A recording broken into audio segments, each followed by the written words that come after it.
I think putting them in those real world situations, authentic situations, really causes them to think, hey, how do I use the stuff I've learned? Hey, it's not working. How do I adapt that or whatever?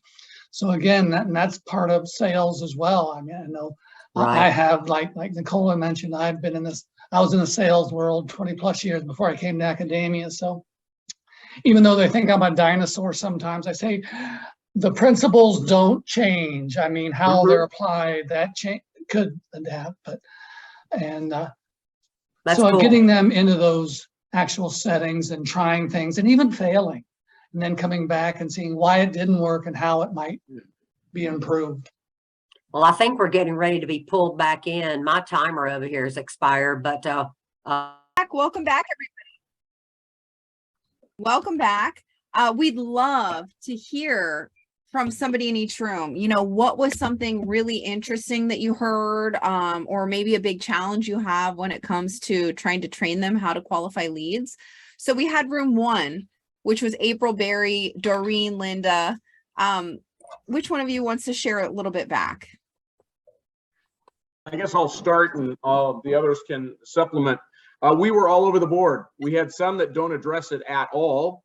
And we had others that incorporated into lecture, incorporated into role plays, incorporated into assignments where if you don't include the qualification, you lose points. Even scenario building that the student must identify what level of qualification they even need to proceed in a red light or green light type fashion. But we were really all over the board.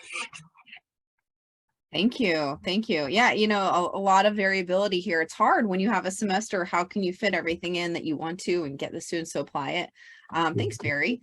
What Stefanie, about? I wanted to add one more thing that we brought up, which is important. I think Marty wrote it down, is we need to understand which classes are they first level, advanced, like which classes are these being taught in? That's a great point. Yeah. And, you know, do you add levels of intensity and, you know, a higher level dynamic perhaps as you advance along? That's a really good point. Thanks, Linda. What about room 2? In room 2, Nicole, Jeff, I don't know. That was us, Jeff. Oh, hi, yes. Stefanie, it's Nicolo. Okay. So if you guys don't mind, I'll share for room 2. We did discuss, Marty dropped in at the end, and we did discuss a little bit which classes and with which intensity. And I believe that everybody agreed that sales fundamentals, you don't push much on this process. You may scare a lot of the students because you're still on basic skill acquiring process.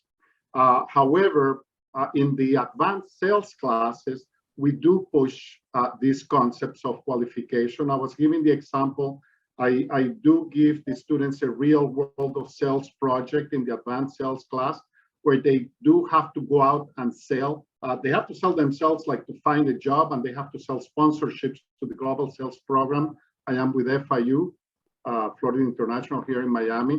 That part of the class is 30%. So you do not go and qualify and close projects, you're not passing the class, right? So, and it's very clear from the beginning, they do have every week a sales call where they have to review their deals. How are they moving through the pipeline? What are they doing to qualify or not?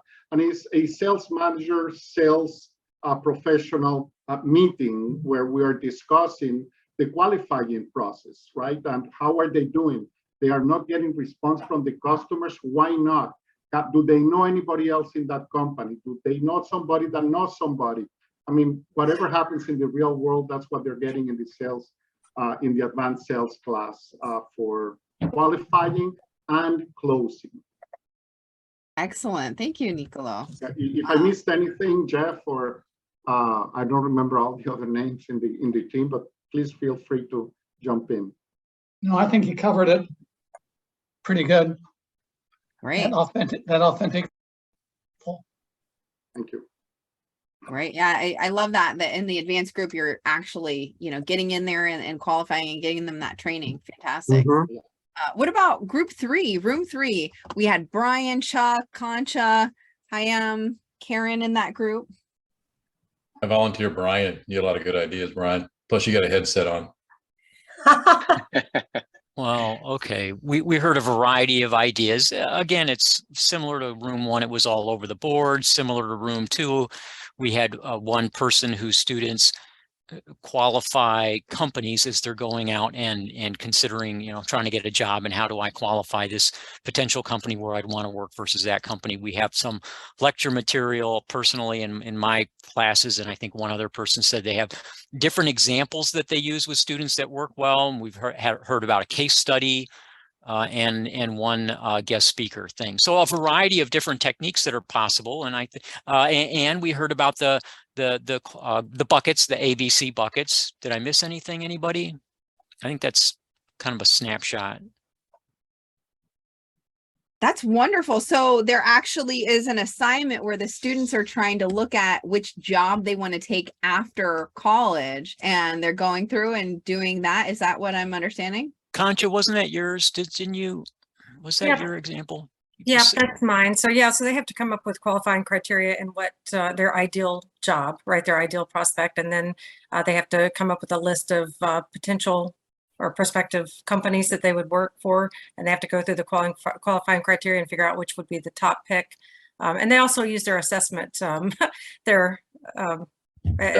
Marty knows, they use their assessment feedback as well in that qualifying criteria. So where would they be the best fit? What company's the best fit for them? And then they have to actually reach out and do an interview with at least one of those companies. Oh, that's so smart. Great.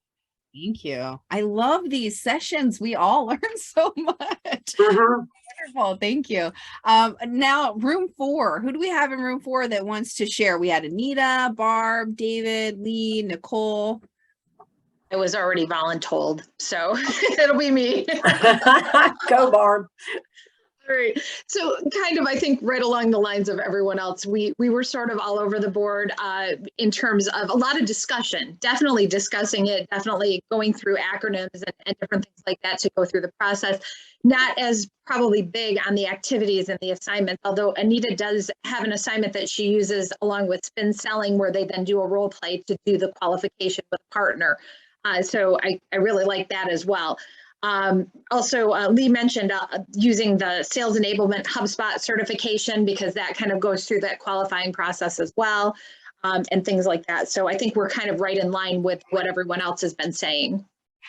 Okay, excellent. Thank you very much. And then last but not least, room 5, Charles, Jen, George, Patrick. Which one is it going to be?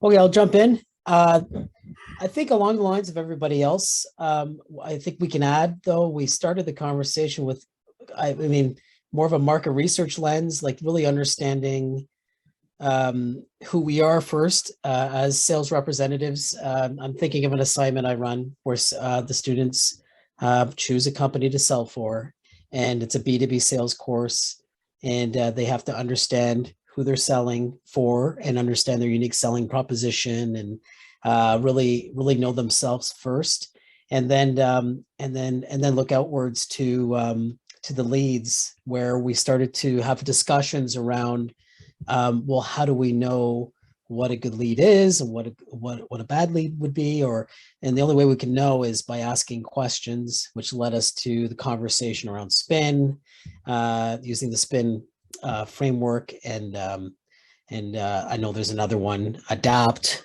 that we use, but I love, and so that's kind of, I think, where we and then we started to get into trust, building trust, and so our conversation did go into a lot of areas as well. But I think that was the lead qualification conversation. I love the conversation we're having right now around criteria. And yes, there's a whole bunch of acronyms that come with that as well that we review too. So great, excellent, thank you. And so we're gonna continue on here. I think that was fantastic feedback, and I tried to visit in some the rooms. And one of the things that I just love is that as academics, there was, no awkward silence. Like nobody knew what to do on the Zoom breakout. Everybody knew. They all got the assignment. They all knew what to do. And so talking about assignments, some of the teaching objectives for this, and there's so many different ways that you can actually use it and apply it, whether you want to do it just for a little bit or if you want to make it really expansive. Really helping the students understand deal qualification is such a big opportunity, and getting them to apply a methodology and actually use it. And so when we apply things, we start to process them better. So they're going to understand MEDDICC, and then they're going to improve some of that that sales knowledge that they have. Now, Mike, let's go ahead and start talking about what we are bragging about that is such a big deal here on MEDDICC. All right, great. Well, now we're right to the meat of it. So what is MEDDICC? So just kind of I don't know if we have a poll. I guess we'll just show of hands. Anyone familiar with MEDDICC? Oh, a couple, yeah. Marty Maybe in the chat. Maybe in the chat. Yeah, just put in the chat. Who's familiar with MEDDICC? That would be great. Oh, very. A lot of people are saying yes. Yeah. This is awesome because at NCSM, no one knew what MEDDICC was. So this is very, very refreshing. This is fantastic. Well, I think some of them are saying that they heard us talking about it. From us. Yeah, we heard from you guys a couple months ago. We got one that said, I heard about it, but that's it. So this is good. This is good. Great. Well, so MEDDICC, so I've been using MEDDICC for a number of years. Again, in my first job out of college, I believe it was Reuters. So they were using MEDDICC even there, and it actually has evolved over time. And you'll hear some different variations. You'll see MEDDICC with 1 C, MEDDICC with 2 C's, MEDDICC with the 2 D's, and a P called MEDDICC.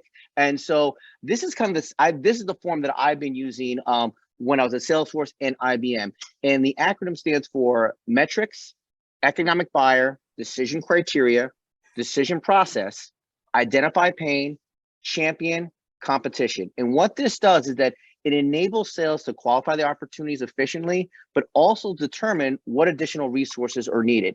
So for instance, if you say, okay, we've identified the pain, we're not sure how to get to the economic buyer, well, we might need to get some leadership in there, maybe an executive sponsorship to get to a higher level. And so that's what this is one, it keeps us honest on whether there's the client honest on whether there's an opportunity or not, but also keeps us honest as well. And what that does is it helps us focus on the deals at our hand, but also helps us shorten sales cycles and looks to see whether there are gaps in our sales cycle there.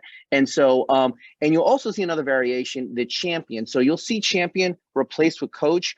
I like champion because I really believe, and this is in my opinion, and some other organizations believe that champion, if you develop a champion, all your sales opportunities, that is pretty much, you're almost at that finish line, right? You can identify pains, you can identify the economic buyer, but if you have a champion that's inside selling for you, right, another person, that's really going to increase that probability of closing that deal.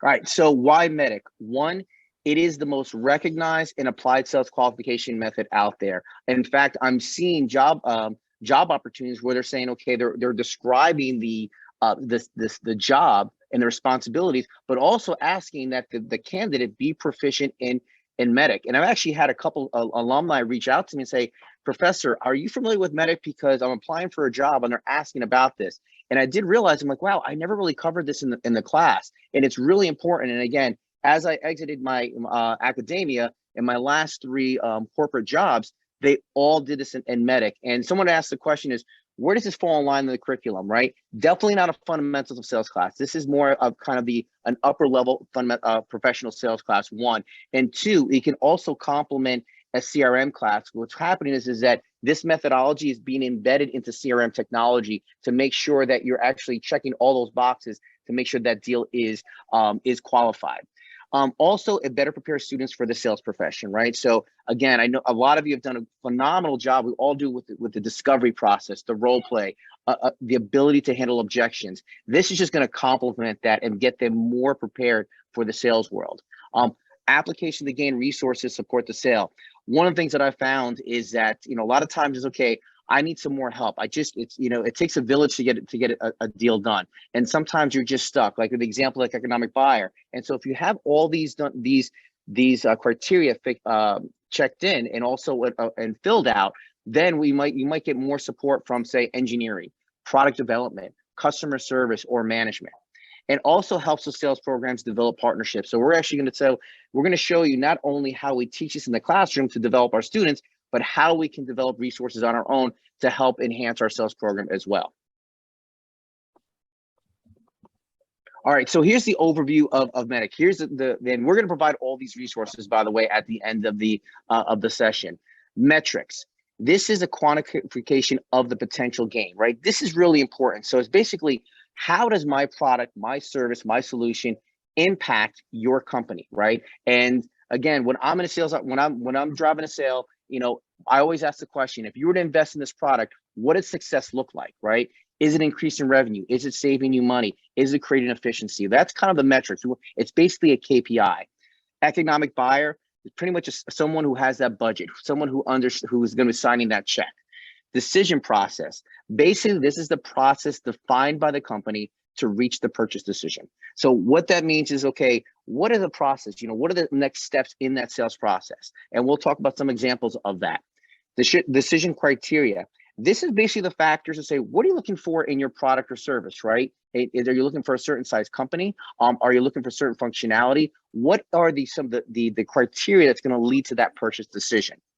Then identify pain. And we kind of talked about this in our breakout, that, you know, using spin selling or some type of methodology of identifying that pain, right? What is the implicit pain? Why would the company make that investment?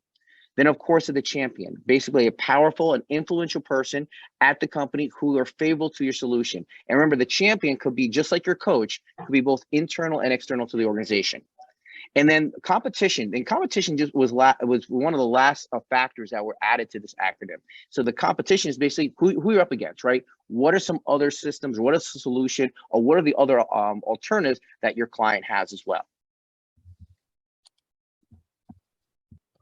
So here's just kind of an example. So metrics could be increased sales, decreased costs, customer retention, prospect conversion, ROI. Economic buyer could be a CFO, anyone with a budget who can sign the check. Decision process, maybe demonstration of a product, they have a formal RFP process, or maybe a proof of concept, POC, or they go to a proposal. Decision criteria, maybe they have certain features and functionalities. Maybe they need to understand a pricing model, references, implementation methodology, experience. Identify the pain, right? It could be, okay, we need to decrease market share, maybe increase in cost, maybe lack of resources. And again, this is how we utilize our different types of discovery methodology there. Our champion, again, we talked about this, is also our coach. It's a resource that's internal or external that's selling for us. And for me, I believe that once we identify our champion, and this is a huge factor in increasing that probability of getting that deal. And last but not least is our competition, right? Any person, a vendor, or initiative competing, right, that's providing another alternative to our solution. Excellent. Now, Mike just was talking about looking at that business example, right? So going back to that slide, here's the element with the business example, some of the criteria, some of the things that you're looking for to fill in. So now what we'd like to do is let's take a look at this for perhaps a university partner that could potentially work with one of our sales programs. Maybe they can partner with our sales program. Maybe we have an event that we want them to sponsor, or maybe we have a sales competition. Several of us have these, and we need to get faculty and students in, but we also need the companies to come in and judge and support and do that. So what we'd like to start out by doing is start filling this out. What would we be looking for here from each of them? And we thought, you know what, why don't we do this in a fun way? So I'm going to go ahead and put in the chat, here's a Jamboard that we can use so that we can actually all add to this. So I don't know if you've used a Jamboard before, but if you haven't, this is your chance. You just click on the link. We've got the anonymous capybara has just joined. So all of you are probably going to be anonymous. What you do is you click on this little sticky note, you open it, and then you add whatever it is, and then you hit save and it'll post it. So you can make your sticky note bigger or smaller. So when it comes to metrics, I've put in here, if we're looking at a university partner, some of the metrics that they might be looking for, maybe they're looking at how long it takes for a student that is from your school to ramp up, or maybe it's a student that comes from one of your sales competitions or the events. So in order to say, you know, am I interested in working with this school? Well, looking at the past or looking at who we have here, how long does it take a student from your program to ramp up and really start contributing? So you can go ahead and start posting sticky notes in here. What are some of the metrics, some of the criteria that the companies would consider when they're thinking about working with your program? Okay, so great. That's a really good one. You know, how long do your students stick with the company? Perfect. Nice. How many students can they access during one of the events, right? And you can change the color of your sticky note. You can make it bigger. You can make it smaller. You can organize them by themes on here as well. And so this is a way for us all, try to at least put one in there, more if you can think of them. See what other people are writing, and then we can kind of organize those. And looks like we're getting some good ones in here. Oh, how diverse the student population is. And this is all going to be shared with you, so you can keep this. So we're kind of like all creating, we're, you know, we're crowdsourcing here some thoughts, and then that way you can start thinking about that. Maybe you didn't realize that diversity in the population is important, or the ramp up time, or the number of students that you have. And so maybe you'll be able to start to identify, here are some of our strengths, here are some of the things that we need to work on. So I see a lot of them coming in. Are they, are the students willing to relocate, or are you in an area where the students are going to want to go work? Where do the students take jobs? These are great. These are really great. The diversity mix. So we have, we can put some things in here, the themes that are together, and feel free if you want to move them and organize them so similar ideas are together. This is great. Okay, and so now we have a pretty good mix. If you want to continue on that, you can, but just come over to this arrow so that we can click over to the next one. Who would this economic buyer potentially be? Who would this person be that you would want to reach out to that is going to make the decision? So perhaps you can reach out to that person first instead of having to work your way up to that person. So go ahead and create your sticky notes. Who would this person be that would make the decision about this? So how do you add a sticky note? I'm having a challenge with that. I might be just technology challenged.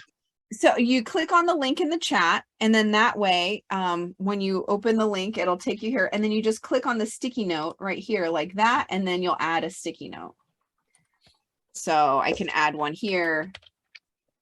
I might say, oh, sales, and I'm going to make mine pink, right? And then it'll just populate, and then I could just move it.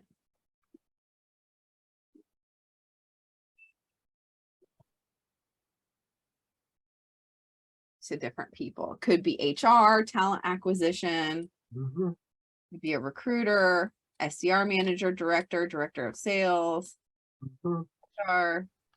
This is good. Yeah, and for everyone, it could be different. It could be similar between the industries. This is great. This is great. Okay, let's go to the next page then. What is that process? What's the process that the company uses to make that decision?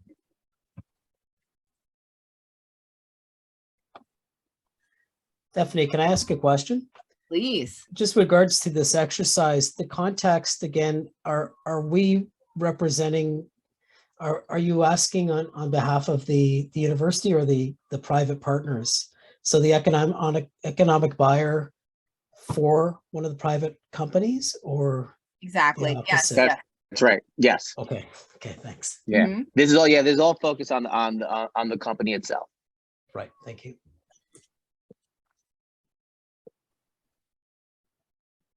And I presume this tool, this platform, is used in the classroom for student learning as well. Yes.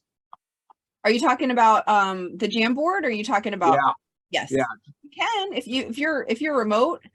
This is great. And if you're not remote, it's really great to have like sticky notes on hand And then the students will stand up and they'll write on the sticky notes and then they'll start posting them everywhere and then they can reorganize them. It's a good way to kind of get the blood flowing when the students are in the classroom and get them up and moving. Right. Well, I can see them with their laptops in the room doing what we're doing right here. I think it would be a good exercise.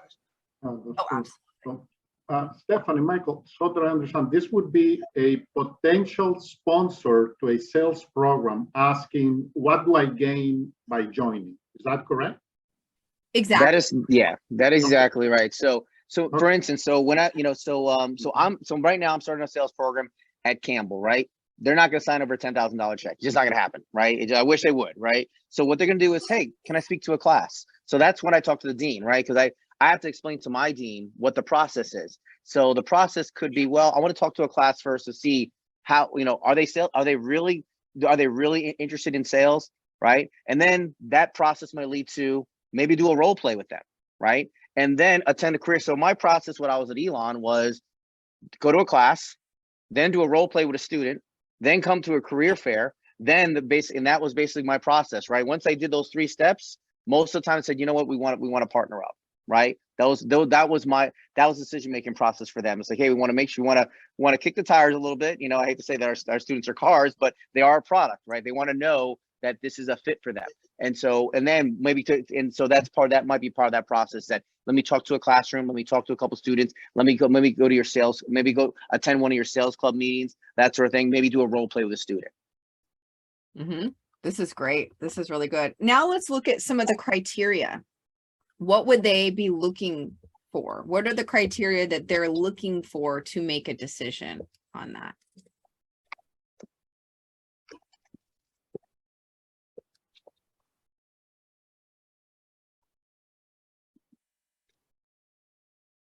Maybe part of that criteria is that location, right? Have enough how many hires? Mm-hmm. Right. Yeah. How many hires they need to make? Do they need to hire one person? Do they need to hire 5? Are they hiring 70 people in the next year? All of those are going to be really depending on like how much budget they have and how urgent it is. Criteria, and I think one was mentioned before, is diversity of students, right? Not only of background, but of a geographic location. So for instance, that companies will say, for instance, I know when I was at Elon, I had a couple partners say, we'd love coming to North Carolina, but a lot of the students at NC State just want to stay in North Carolina. So 60% of the students at Elon were from the Northeast. So they didn't know that, right? So that's same thing with Campbell, right? They might say, we're looking for students in the Southeast, right, that want to stay local versus move to other places. Diversity in population is one of them, or just proximity to where that company is located. This is great. I love that everyone's collaborating. It looks like most of you have at least something to say here. Now let's go to the next one. This is the pain. What is that pain that's going to get them to say, you know what, we need to get into a university program, right? Is it that they are hiring people and then all of a sudden those people realize that sales isn't for them and they just didn't know it? They're talented students that are graduating, but then all of a sudden everybody's dropping after about 6 months because they didn't realize what sales was really like. Is it that turnover? Like, what is that pain that you need to really to understand to get them to say like, oh my gosh, we need to just work with university sales programs to get our hires because the students are trained and they're ready to go. Oh my gosh, this is amazing. Everyone's this is awesome. This is absolutely amazing, right? Because now we understand the pain points, right? And so this is kind of a roadmap, right? You feel this is kind of, and this complements our discovery process, right? We're all very well versed in how to coach our students to get that information. But if they're not getting this roadmap, if they're not getting to these pain points, then we say, okay, then this is not a fit, right? So this is perfect. This is awesome that you guys are brainstorming on this. This is great. This is really good. I think, Mike, we're going to have to go through this and put something together with like an overview of what we found here. Yeah, absolutely. Yeah. I mean, this is even helpful for me, just understanding some of the things that you've uncovered. Yeah. This is excellent. Okay, number 6, Champion. Who might that champion be to help you bring somebody into it? Is it like an alumni that's graduated from your sales program, that has a voice? You know, remember, we want that person Other partners. Really out, is. right? So that when they say something, people actually listen. Who's that going to be? Is it the hiring manager? Does a recruiter really have a voice there? Is it a board member maybe that you have? It's going to be powerful. Sales managers, good. These are good. I love these. They're just rolling off here. Excellent. And what I love about being able to brainstorm like this is that when you have a group of people and you call out some of the items, that makes you start opening your brain to all the other opportunities and potentials that are out there. Excellent, excellent. Okay, so we have one more here. What about the competition? So, you know, what are you up against here? Is it just to do nothing? You know, which is usually what happens, is that they don't make a move. Is it some of the other schools? Is it, you know, Indeed or LinkedIn Recruiter, or, you know, what is it that we're up against? Status quo. I like that. Other programs.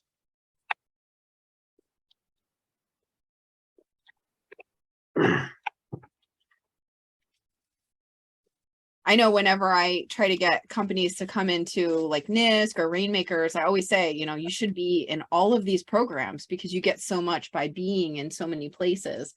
You know, not like us versus them, but like this is a community to really dig into. This is great. This is really good. Okay. All right. And I think they're going to keep trickling in a little bit here. But I wanted to get back to this. And so just like a little bit of high level, right? So metrics could be that retention, could be performance, ramp up time, right? Maybe the economic buyer could be that director of sales or the VP of sales, the decision process. Maybe one of the items could be, listen, we make our decisions in our budget by August. So you have to make sure you get in before that. Maybe the criteria they're looking for, that location or how they performed before in the past. The pain, it could be that the great resignation and they need to fill the talent pool, identifying the pain, right? And then the champion could be that, you know, maybe it's an alumni that's pushing it forward. And then the competition could be maybe some of the other recruiting firms out there. Brian, I see you have your hand up. But you're on mute. Okay, yeah. I'm trying to unmute myself and lower my hand. Okay, so just one question. Under the competition, as I was looking at that screen, do you ever broaden that so it's not just the competition, but what are the barriers? Because I was thinking of that. I was thinking, well, a couple of the companies that have decided not to partner with me in the past, it wasn't that they had other sources of funds that they were. It's not like they were thinking the barrier wasn't where do I put my funds. And your question was competing for the same funds or resources. The barrier was more sort of internal company politics. Like, I'm not sure I want to partner with your school because my director VP was actually an alum from one of your campuses in a different region in your state. And that person really would rather try and nurture a partnership with that other campus and just things like that. Yeah, I mean, I think those would fit in there. What do you think, Mike? Yeah, absolutely. And I think that's, you know, one of the things we used to get a lot of pushback on. Well, we use a recruiting firm, right, to get, you know, our candidates. And I said, okay, let's walk through that cost analysis, right? How much does it cost to recruit one student, right? And it's anywhere between, or one candidate, not even a student, one candidate, $10,000 to $20,000. Okay, that's 10 to 20, you know, paying that fees. And I said, how much does it cost if that candidate leaves within the first 6 months? Now you're thinking about $50,000, right? I remember whiteboarding this. And I said, you know, what if you just came to this school, right, and hired 20 students, gave $10,000 check, and say, you know, even if you lost 10 of them, you're still in the black, right? So it's kind of like when you start breaking down that ROI, that was what I was up against. So, you know, how am I sure that I want to allocate these funds to hiring 21, 22-year-olds out of college versus going to another resource? And so that's kind of where that competition is as well. And also too, you know, we had, you know, in North Carolina I mean, it's the mecca of academia, right? I mean, how do you compete against Duke NC State, UNC, Wake Forest, right? I mean, people were hanging up on me on a daily basis. Like, we already have our partnerships. And I said, they don't have this, right? This is unique. And I'm going through those same motions as well. So yeah, it's a struggle as well. But once you start kind of identifying what the real pain points are, right? Turnover, expenses, they start to feel, okay, maybe something different is better than what we've been doing in the past. That's a great point. That's a great point. It sure is. Okay, so now we want to do another breakout. We want you to actually try to fill in some of these specifically for a company. So in the chat, I put a document in here. It has, the first page has like definitions and what it is. The second page actually has it listed out where you can actually add in the information. So we're asking you to download it because you can't edit this copy. Otherwise, it would just be a mess. Everybody trying to edit all over the place. So just download. If you click on File, Download, then you can download your own copy to fill in. You can download it as a Word document. It's probably the easiest way to do that. Hopefully the formatting looks okay. But just go ahead and download that and start trying to fill that out. And we're going to do some breakouts. So just give you a minute really quickly to start thinking about what that would look like, and then break it out and see, what are some of the challenges we're having to fill this in.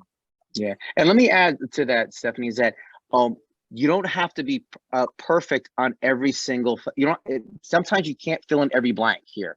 And that's the strategy behind this methodology, is that, okay, where are we struggling here, right? So for instance, we may have a company that's really interested, has a pain point, right? They love our students, they have the funding, and then it's, okay, how come they're not signing the deal, right? So what I would do is I'd go on LinkedIn and I would try to find an alumni that has some type of relationship with that company, right? And that's gonna be my champion. That's gonna be the person. So I'm missing my champion. So that's just kind of one example there. And sometimes the champion is the last thing that we fill in, or sometimes the economic buyer, the executive. So don't feel that you're like, wow, I don't have this all filled in, so it's a done deal. It's dead. It just, all we're trying to do is increase that probability that that deal that is gonna get closed sooner rather than later.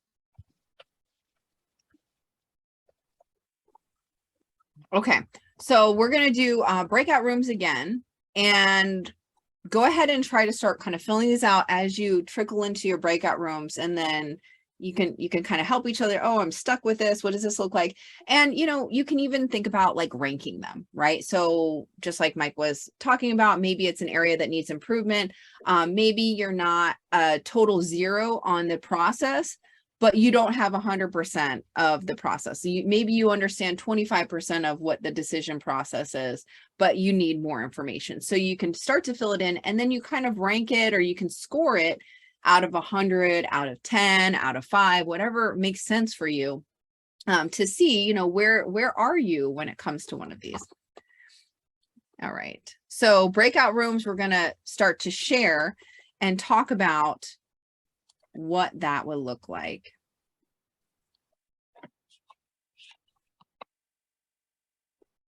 All right, does anyone have questions before we go into that?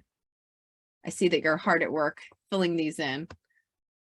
You're asking us to choose a particular potential target partner and then fill this out with that particular prospective partner in mind. Is that correct? Exactly. So That's correct. You're going into a working room. Everyone's going to be working on this, and then maybe you can share some thoughts and ideas, or where you're getting stuck, and then we'll share back here. What are some of the sticky points that were a little bit challenging? What are the areas that were a little bit easier? And then, just discussing, what was this process like? Do we have any like epiphany moments where we're like, oh my gosh, I've been trying to work on this partner and I never realized I needed this one element that I never really thought about before. And maybe if I start focusing here, then it'll go through. Or you might say, I've been working on this partner, but I realize we don't have this element and we never will. And so we should just move on and cut our losses. So the breakout room participants are not necessarily all focusing on one shared agreed partner. Everybody in the room might have a different partner in mind. Exactly. Okay. That's correct. Yes. Okay. All right, great. All right, good luck on here.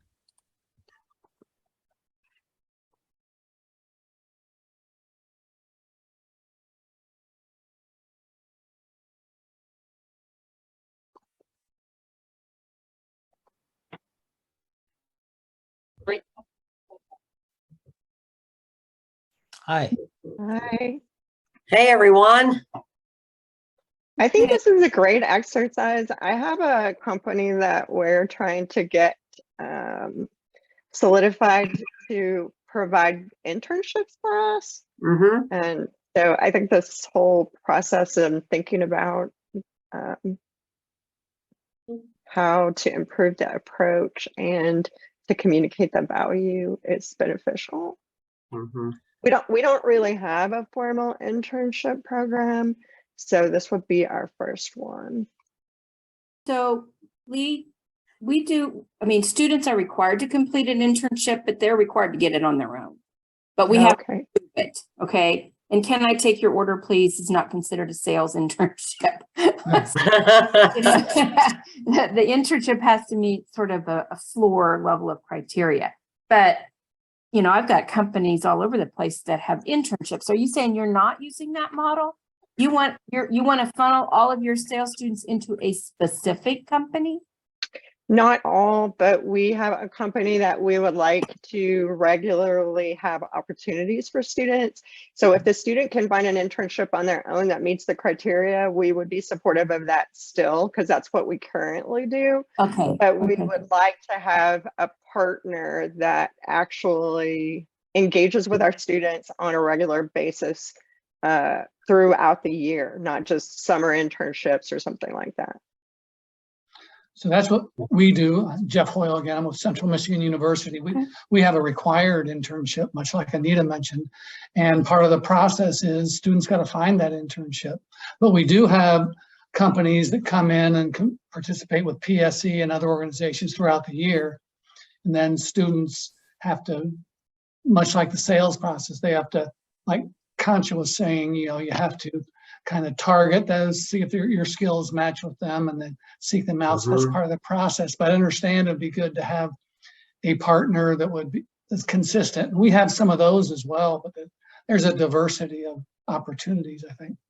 Right. Well, and different partners are looking for different qualities in sales, even, right? So, but some of the things that when you're talking about regular partnerships, the Exponent, for example, I can send students to the Exponent and they'll get a job selling advertising for the student newspaper. And I know they can get the job. I mean, hire anybody. And it's commission only sales. So it's not like the Exponent's putting their skin way out on the line, you know, to hire just about anybody who I would send over there. So, but I think being a resource for students is a really important aspect of my role. Oh, sorry, I turned my video off here in the wilderness. It helps with my bandwidth. So, you know, things like Pepsi, they regularly hire, you know, 100 Purdue students, and some number are ours, but sales. But their hiring process is concluded in October.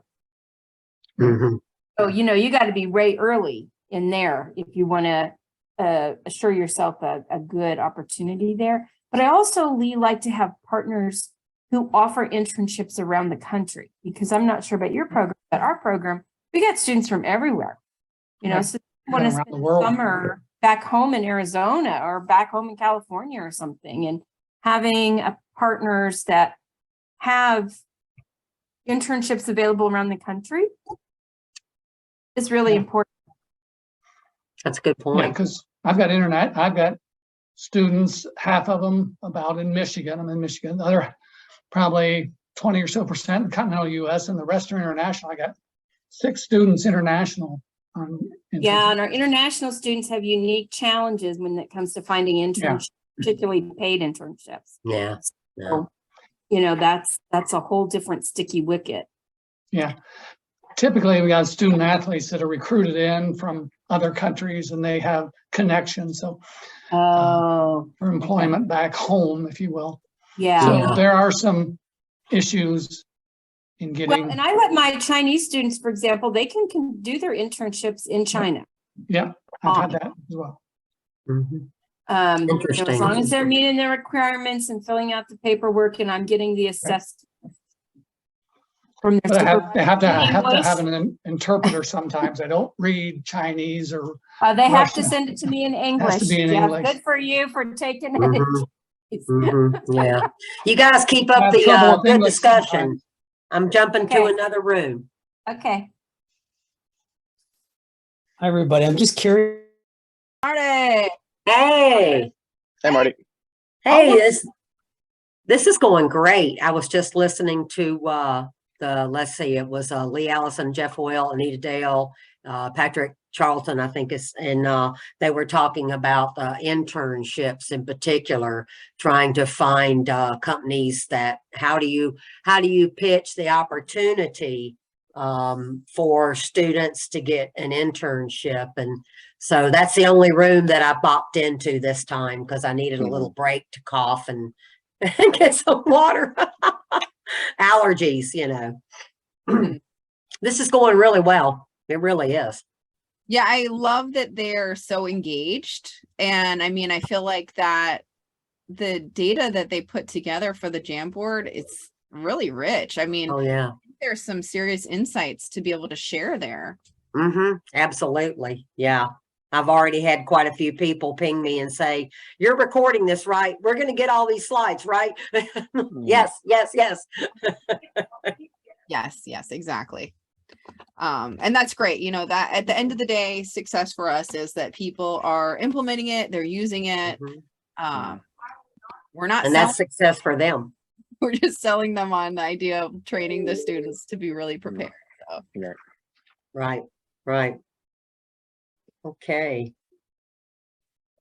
We have what, about 2.5 minutes left on these breakout rooms. And I gotta say, Marty, like, I can't believe that this many people would show up during their summer break to come in to talk. Yeah. I was really worried there for a while. I mean, you know, we ended up with about 15 or 20 who all of a sudden couldn't make it. And I'm thinking, wow, I hope I have the bandwidth here.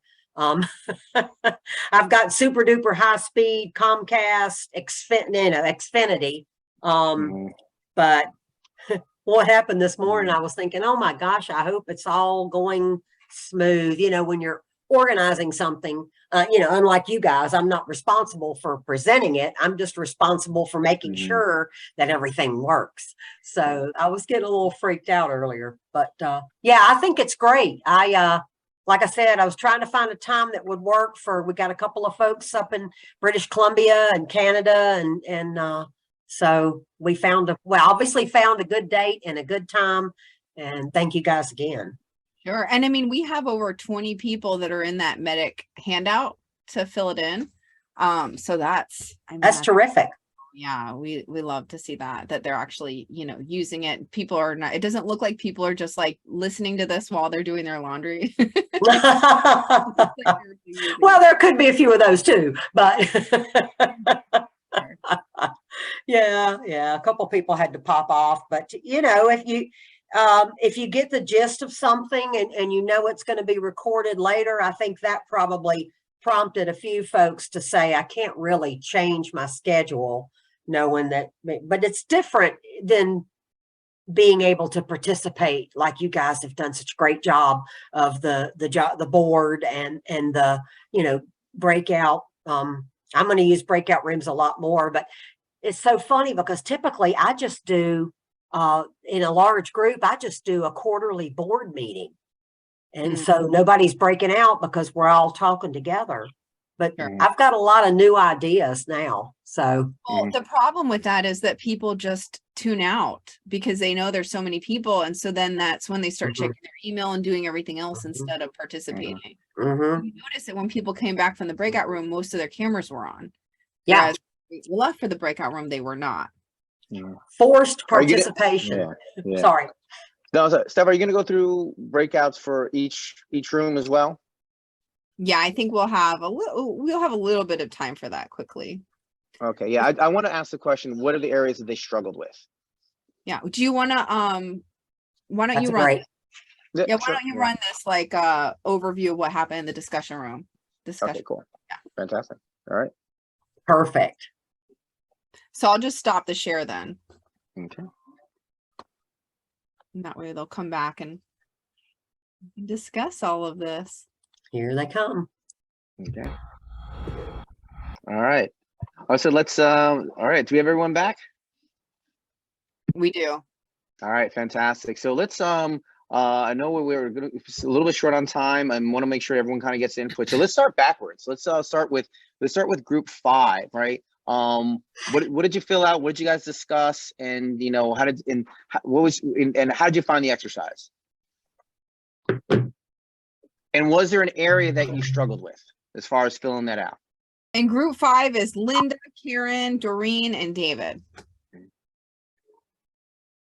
I can probably talk on this one since they helped me the whole time.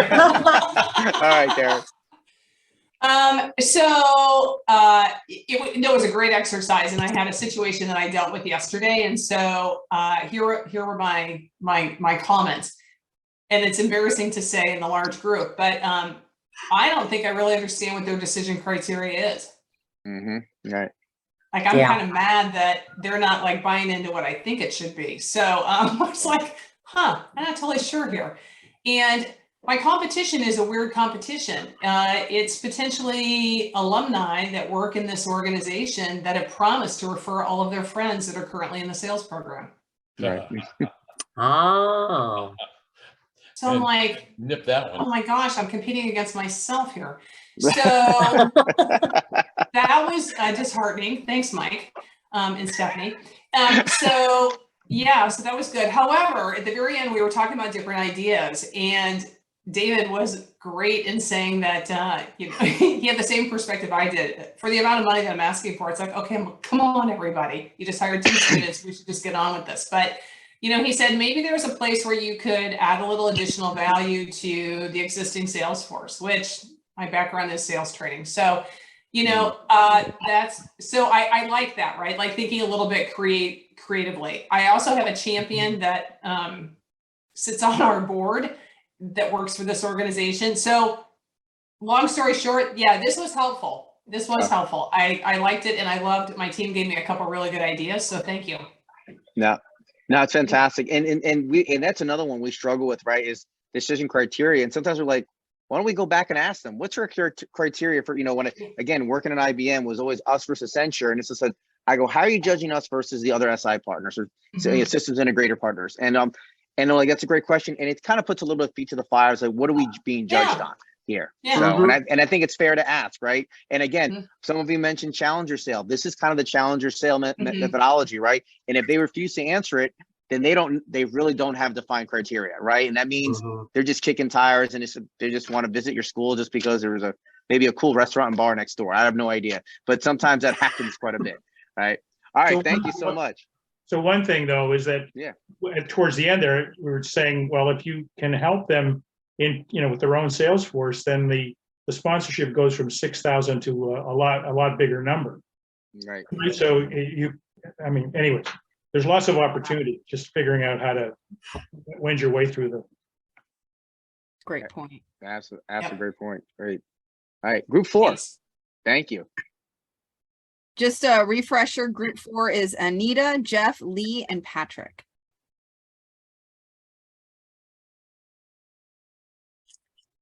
All right, guys, I sit in that group.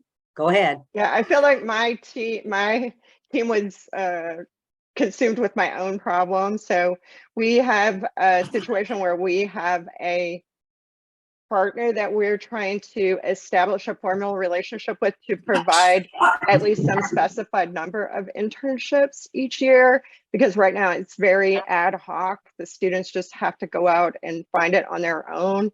Sometimes it works, but it's not always easy for them to get that done. So I appreciate them. They give me a lot of good ideas. I think the exercise is super valuable in terms of walking me through the process of, exactly how to, I guess, really understand my buyer's needs and how what we're proposing is going to satisfy those. And so my team largely helped me, but they had a lot of good ideas. That's great, Lee. Thank you so much. How about group 3? That would be April, Charles, and George. George, I see you have your, Charles, you just took your. I was going to suggest George. You're up, George. I think Charles spoke first. All right, Charles. Well, it was interesting. We were talking about, some of the examples. I called it kind of the white whale, who you've been trying to get and trying to kind of figure this out. And George was talking about, a company that he's working with right now, and, found, someone who was both the economic buyer and potentially the champion for this, and, kind of how to work through that system. And, when I was at Missouri for over a decade, and I think April's, been moving her program for a number of years now as well, we were at a point where, we could be a little bit more choosy, if you will, if I can use some bad grammar here. But, now being here at Iowa, where we don't have a program, and now kind of restarting that, but knowing where all the minefields are, that, I can do it a lot quicker. And I'm still going after the one that I really wanted when I was at Missouri, and that's Cardinal Health. And, how to walk through that process, because I think many of us probably have some programs who are in their way, one way or the other, is a free rider, that they're able to get a lot of students, but they don't really directly impact what we're doing. And I was explaining to them, they kind of did an end around through a leadership program that we have. It was a name program. They could give a little bit and feel like they were contributing, but it wasn't directly to what we were doing. And it just so happened that we have some students every few years that were in both programs. And so that was an interesting problem for us. That's a really good point. I see that sometimes with companies that come in and they want to talk to whoever is the president of the sales team and try to get into a meeting there and try to have them coordinate an event outside of what the program is offering. And sometimes, that can be kind of frustrating. No, thank you. I love the number of companies who just want to talk to the top students. If I could just send them a short list, that would be That means just your top student. But back to the criteria thing, though, I think this is important, and I try to teach the students this through that example, Anita, is, I have people say all the time, show me your top students. I was like, well, let's determine what lane you're in first. And Marty, what I'll do with that assessment is really helpful for us to figure out what lanes the students are in. And then I can tell you the top one for your lane, because that's not a universal top student. And so there's part of that criteria right there, and a great example. Yeah, I think a lot of the folks on the forum today are using the Chally, so that's it's one of its real give backs to university. Yeah, no, it's great. No, thank you, Charles. Appreciate it. All right, I think we're on to group 2, correct? That was Shannon and Brian. I think we're in that room. We had a Louisiana State University, I think, transcriber was in that room too. And you Shannon, you want to go, or do you want me to go? Whatever you want. Well, I just picked your brain, so you go ahead. Okay. The only thing I'll add to what's already been said is that in my personal experience, and I recruited about 11 companies to be partners. And for me, it was always very simple, because because I always had a champion to start with. So for all of those companies that became partners that I worked with, the amount of money that I was asking for was not that high. It was $2,750 a year, paid for the supplies for the program. And I basically had a person that I already knew, because when my campus has career fairs, I would attend career fairs and I would walk and meet employers and sales managers or sales recruiters. And so when it came time to launch our program, this goes back 10 or 11 years, and I was looking for partners, I started with the people that I had already met multiple times. Some of them had already been guest speakers in my class. I said, this is what I'm trying to do. I'm looking for partners. And they handled it all for me. I mean, they were basically the economic buyer, or they were attached at the hip to the economic buyer. Their decision process was pretty simple. Oh yeah, I know Brian, and I've known him a little while, and I trust him, and or I trust him enough, I guess. And and I know these students at his university, and this all makes sense. And the pain was very simple, which is, well, yeah, if you can make my job easier to hire students, why not? Why wouldn't I do that? And so in my experience with those companies was pretty simple. That's great. No, thank you, Brian. And last but not least, group one. That's Bar, Barry, Chuck, Hyam, and Nicole. One of the things I think what Brian said too, we heard from Nicole that a lot of things is getting some of the alumni to come in and be your champion. I think that's great. I identified one on the identified pain points, and I had a situation where this company wanted to partner with us, but not sure. But they also expressed the need to be more consistent sales training. So I upped them to the top level partnership, and we created an event that they could train 10 of their people in a class, and we end up getting them to the top level because that's what their need was. We also had, everybody wants an intern, just a top intern, right? And wants to come to the fairs, but they don't want to go to the big fair. They just want to go to the sales program. My need last year was I couldn't get companies on campus because they want to do everything virtually. So I'm like, all right, we're going to make this thing work. So with the help of the IT world, we're going to do our last role plays at the junior level in 2 days. We're going to do 200 role plays. And I said, and I want you on campus with these role plays. If you go 9 to 11 and give me somebody there for those 2 hours, I will let you go to an internship fair from 11 to 1 o'clock, but you can't get to the internship fair unless you're on campus and doing role plays. And it was the right timing for them. At least it seemed. We haven't done it yet, so we'll see how it works out. But identifying that pain has been one that I probably need to spend more time on what they're really looking for. We also, in the advanced program, I'm having the students sell a sales program to a company, but I'm having them compare it then to another company. So ironically, it's been the University of Minnesota. So I have it set up where they have enough money to go to either one or the other. Which do you do? So having them better understand how the program comes, because if I can develop them to understand what our program is, next year, they're my champions in whatever company they're going to. And I can go to them and say, you've done this role play, you know what the heck you need to do. And that's come back and paid me dividends a couple times.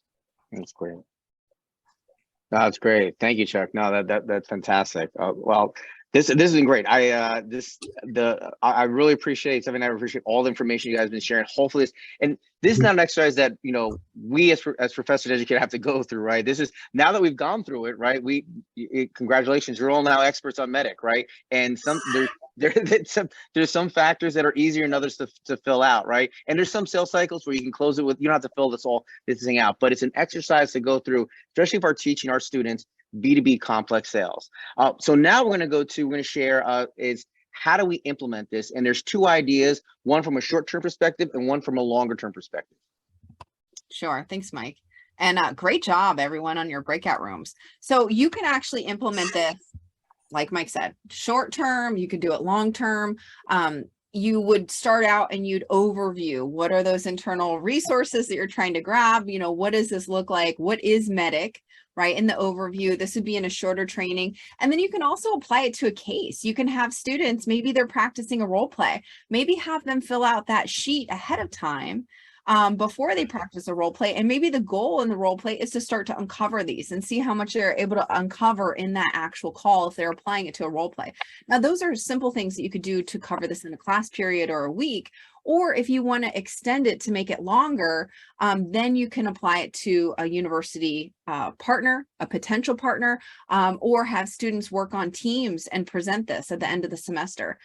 In my classes, I have like a honors section of my course where I'll get like 2 students in the class and I have to change 30% of the material to be considered like an honors course. And so I can give this to the students. Before, what I was doing is just, maybe you'd have extra credit or, you're just doing this, go out and try to find these partners. Now I'm able to actually give them some criteria to look for and help them to understand and diagnose why is it that you're not able to move forward. Sometimes they get students in a directed study. That means that they were not able to get into the class that they wanted to graduate, or it just didn't fit for them somehow, and they need to get an upper level credit. So they'll do like a directed study, which is either like research or project. So I can have them use this for the whole semester. An advanced class is wonderful to use it for. Maybe the sales team wants to work on this, and this is the project that they're working on, so that they can actually add these skills. Or maybe it's just a student for extra credit. I have that in my syllabus. You can get extra credit if you work on trying to pull partners into the program and get them to sponsor events. So now there's credible information and a rubric so that they can start to look at that of what actually works. So Yes. And so, you can have them fill this out for the case. If they want to look at the case, what do we know about it ahead of time, and where are the gaps, so that we can really identify and confirm information and discover new information. And then they can go after and they can look at it, and maybe they can rank it.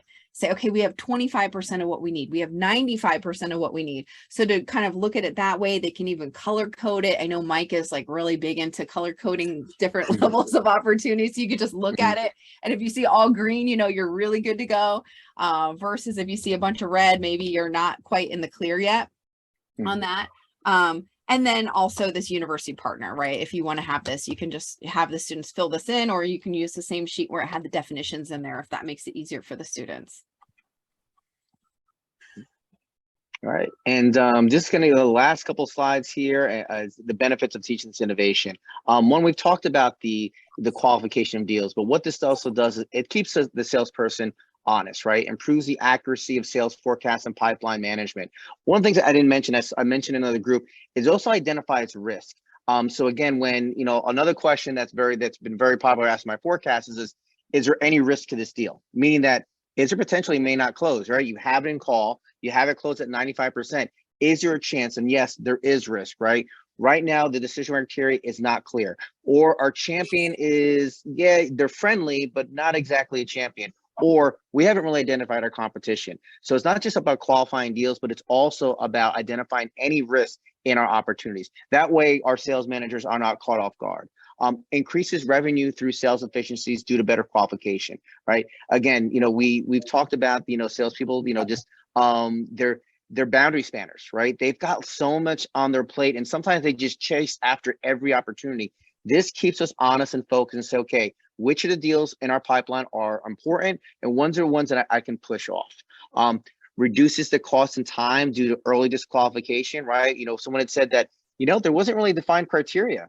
Well, maybe there's no need then, right? Maybe they're just kind of kept on kicking the tires, right? So we have to take those deals and basically put them aside and say, okay, this is not a top of our funnel.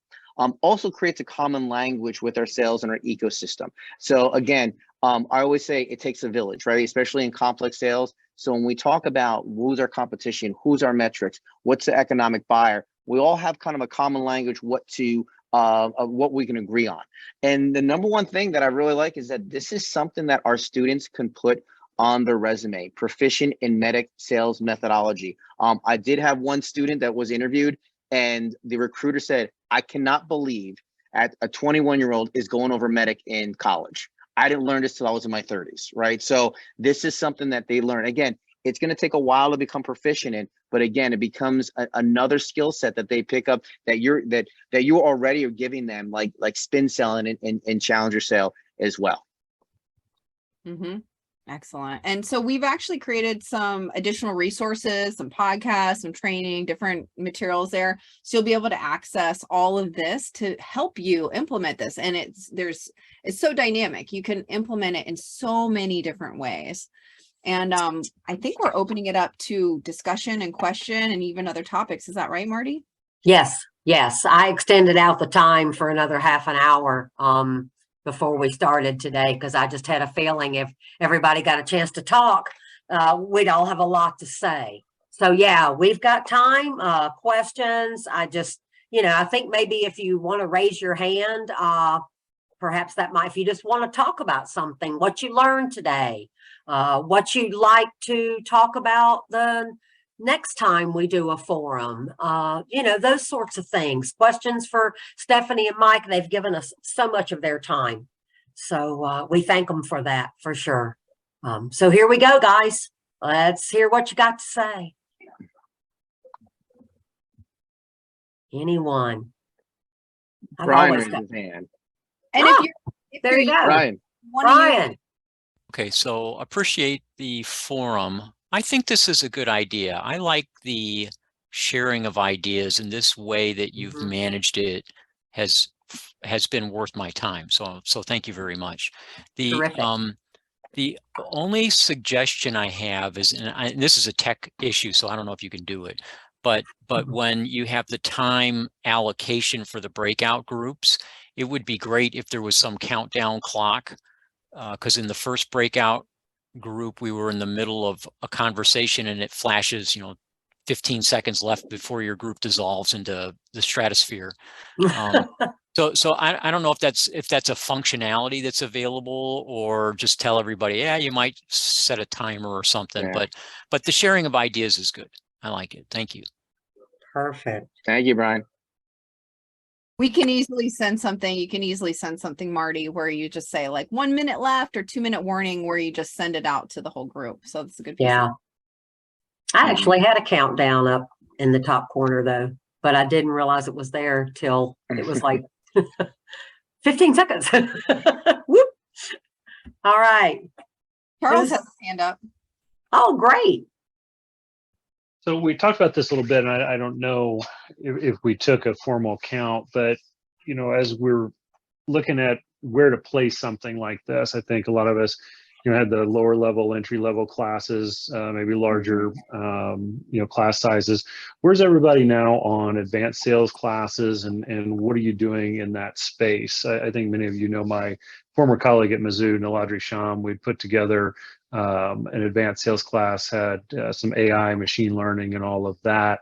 You know, as we look at programs like this, getting ahead of what the machines and the AI are doing, like groups like Balto and others who are telling the salespeople in real time what to say back. You know, I think that's good, but it's also losing some of the human touch. Where do some of us see that going?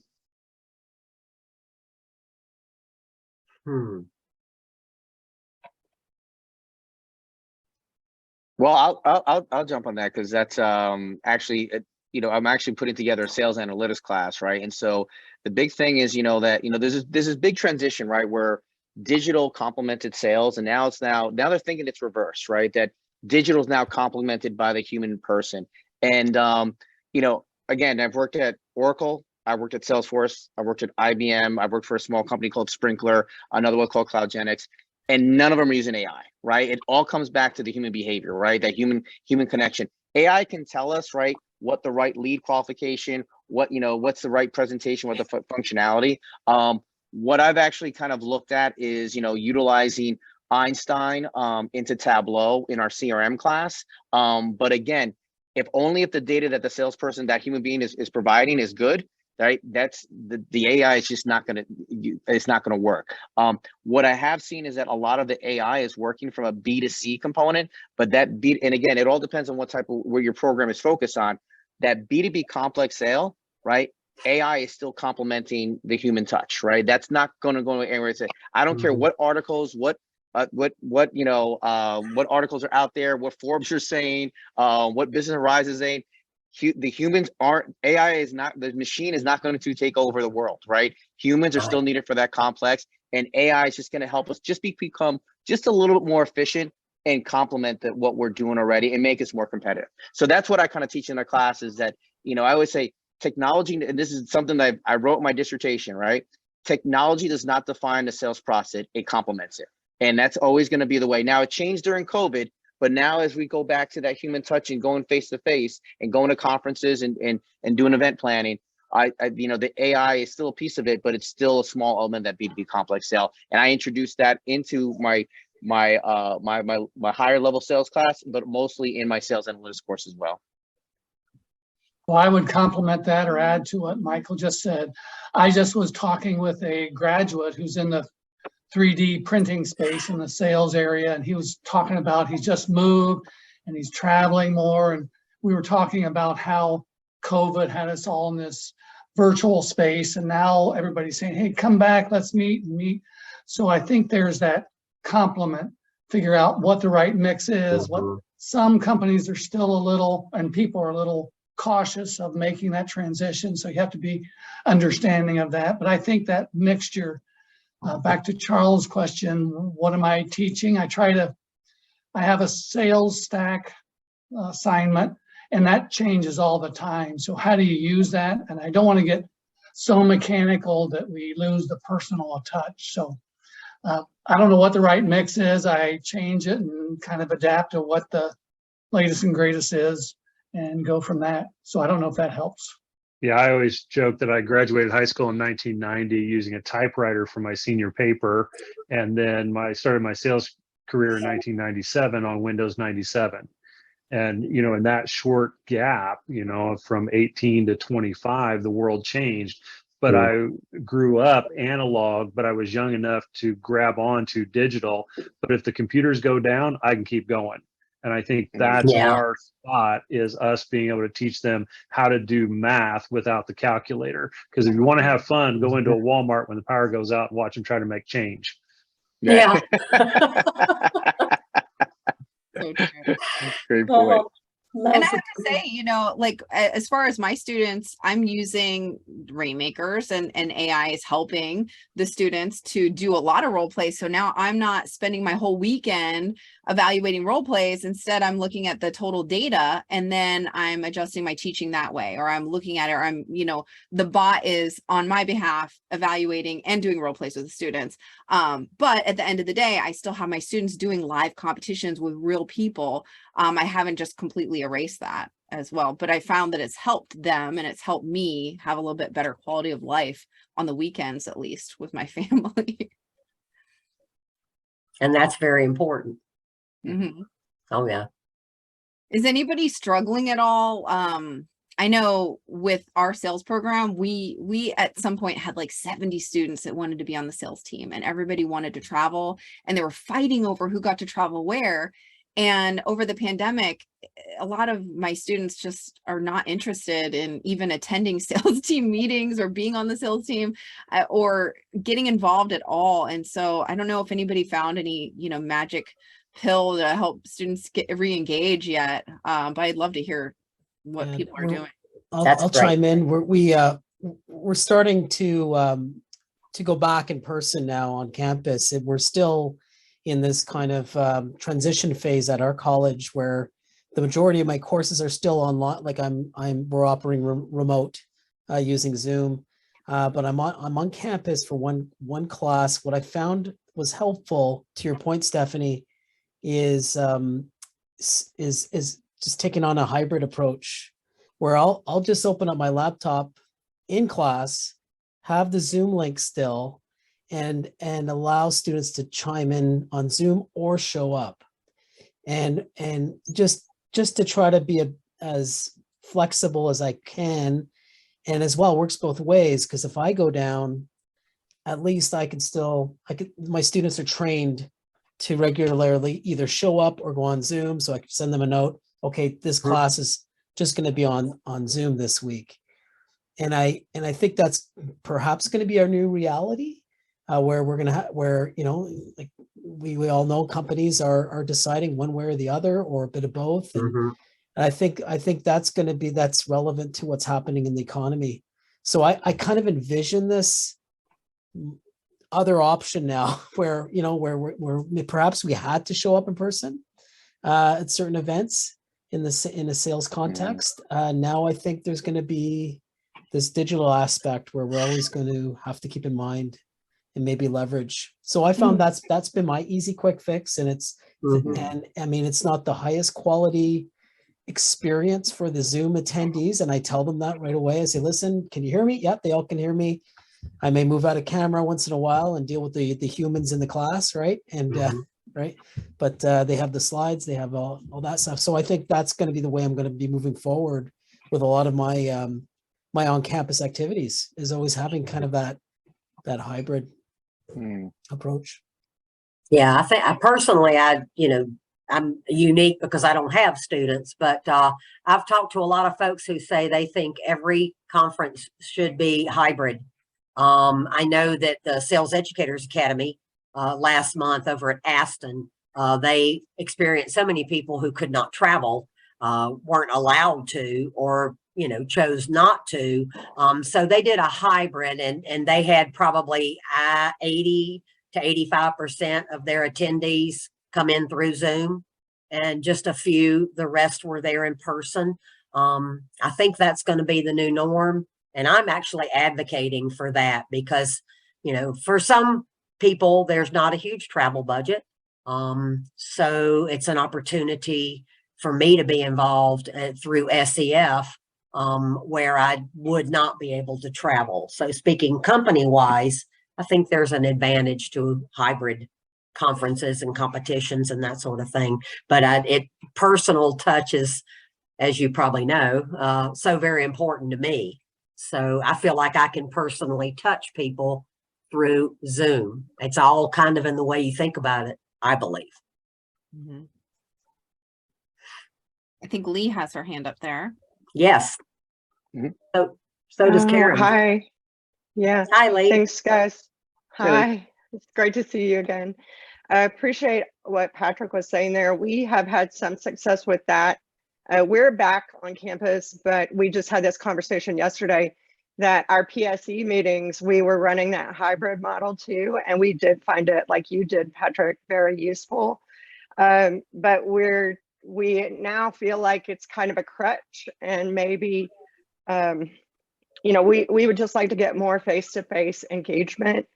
So I think I don't know that we're gonna totally eliminate it, but I think we are gonna dial that back. One thing I did in my class, and I think I will forevermore do this, is that I feel like all of our students were really robbed and harmed through, you know, the experiences that they lost over the last 2 years. And so once we finally did get back in class, which really I feel like last semester was it approached normal. In the beginning, we were in the mask, but by the end, we were out. And I would just start every class by telling my students how fortunate we are to be together. And I would ask them to get up and, to the extent that they were comfortable, go and meet somebody in the class and give them a compliment, or, you know, get to know them or something like that. And so I just really tried to build in this idea of connection and engagement with them, to just kind of, I feel like their psyches are very damaged. I mean, I'm not trying to be hyperbolic. I just could notice that. And so I think something small like that can really go a long way to like helping them feel comfortable, helping them reconnect, because already they tend to really be pulled into their phones and devices. And so then with COVID, it was just more of that. And so to just think they're going to come back and feel comfortable striking up conversations with strangers, and, you know, it's just, you kind of have to get them back into the groove. I'm just I know there's people, you know, all sides of this, but I definitely don't like the new normal. I don't want that to be the new normal. I do think we have to do what Patrick is saying and support alternate things for people's comfort levels and stuff. But, you know, I'm really about the old normal, like human relationships, the joy of that. I'm on campus, by the way. Are you? Yeah, that's good. Okay, thanks, Lee. How about Karen? You got your hand up? Yeah, I think I'm only add just a little bit to that, because I fully understand what Lee was just saying. I think there's a couple things. One is, I love what she's doing. I do a lot of that in my class too. I'm always saying, okay, it's time to go make a new friend. As long as, you know, everybody's comfortable moving around. We talked about that early on, but, you know, I talk a lot about how it is out in the business environment right now. So it's not so much, this is my opinion, but these are the things when I'm talking to businesses, here's how they talk about this, right? And so I'm just sharing with them that most of the businesses are going to hope that you come back for a certain amount of your time, right? So maybe it is 2 days. I mean, we're in Seattle, so Microsoft is talking about this all the time, right? You know, and Amazon. So I kind of give them, I just kind of keep talking about what's really happening and what some of the expectations are in the business environment based on going into a sales position, but it's everybody. And so we talk about that. And then I think just kind of mimicking Lee, but, and Patrick too, creating enough of a comfortable environment that nothing terrible happens, right? And we ease back into these kinds of things, and it's okay to get up and give a presentation. It's, you know, and the more they do it, I mean, I would say at the end of our last quarter, I felt a lot better about how they were handling things. But then I'm going to add this one last thing at the end. I was having a conversation with, it's actually an alumni that's going back to work with one of the sororities for recruitment. And she shared with me that the her particular house sorority had actually reduced the number of pledges, new pledges that they're looking to recruit in.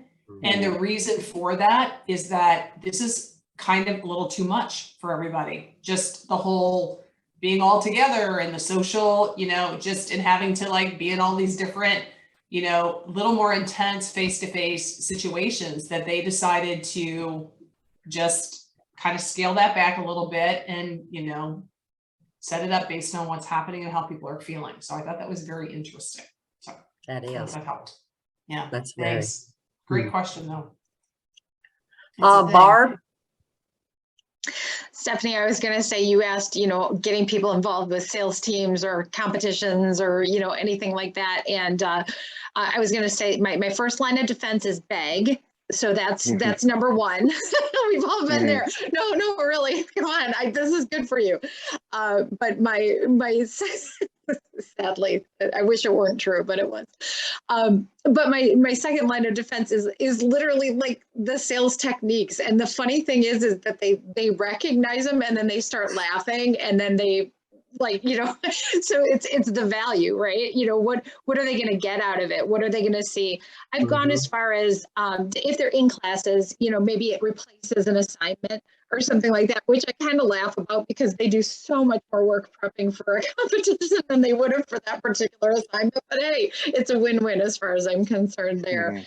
And kind of to, you know, what Karen was just saying too, I think in general, and I've watched this with a lot of student associations or anything, is that they don't want to be all in, or they're concerned about going all in for any number of reasons. It could be it's just too much now, it's whatever. And so I don't know if it means scaling back slightly, you know, in terms of number of times a meeting or commitment level or something like that, sort of just meeting them where they are. That's my motto, I guess. This has really been interesting hearing you guys talk about the struggles that your students are having and that you're having. It's really kind of eye-opening. You know, being here in Florida, things have been normal for so long. It's hard to sometimes think about what other folks in other parts of the country and Canada are dealing with. Yeah. All right. Anybody else? I see we're down to our little core group. So it keeps getting smaller and smaller. Yeah, I know. But that's the way it works. No, that's great. That's great. Yeah.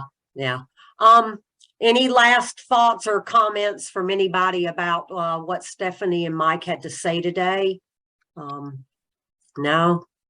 Okay. Yeah, I mean, that's all. I'm just here like hosting, you know, and trying to stay out of the way. So the stars of the day are Stefanie and Mike and each and every one of you who is changing the face of professional sales, or like we say at SEF, you're elevating the sales profession through university education, and we love it. And we thank you for all you do. Marty? Yes. Can I ask one last question? And this is selfish, so I'm just going to pre-qualify it. If anyone teaches a sales management course, I'm just talking about management, not fundamentals of selling. I am in desperate seek for a fresh textbook that has instructor resources, and I can't find one anywhere. They're very rare to find. If anybody has some suggestions for me on an author, a publisher, or a title of a textbook in sales management, I'm talking about recruiting, interviewing, coaching, motivating, compensating, evaluating, right, setting goals, setting territories. Anybody got any textbooks with Are you going to say Lanita's, Marty? Well, actually, I was going to say Lanita's, and also Brian Huckstein. He and I just did a podcast together, and he's put together quite a bit. I'm sure everybody here has a suggestion. Yeah, Brian's actually helping me with a lot of things right now. So Brian Hochstein, Hochstein, Lanita Davis. Actually, I'll see Lanita next Friday. She's on our SEF advisory board now as our representative from the USCA. So I'll see Lanita next Friday. Lenita Davis? Davis, yes. Why don't I just send you their contact information, Barry? Would be great. Thank you very much. Anybody else heard anything that's any good? Hey, Barry, this is George. Sales management shaping the future of sales leaders. And that's by Lenita Davis, Earl Honeycutt, Andrea Dixon. It's fresh off the press. It's from Wessex. I'll send the contact information. I've literally gone through and read it like twice. It's very relevant. You know, it does a great job of providing profiles totally across the gambit. So, you know, addresses diversity. It's a great resource. Thank you, George. I much appreciate that. Sure. And if you're using the Chally, don't forget there's 2 profiles that Chally has in sales management and sales team lead. And speaking of that, I'll be sending out the fall 2022 kit. There's been some major changes. So you'll all be getting that. I think August 8th is when it's scheduled to go out. So. All right. Anybody else? Okay.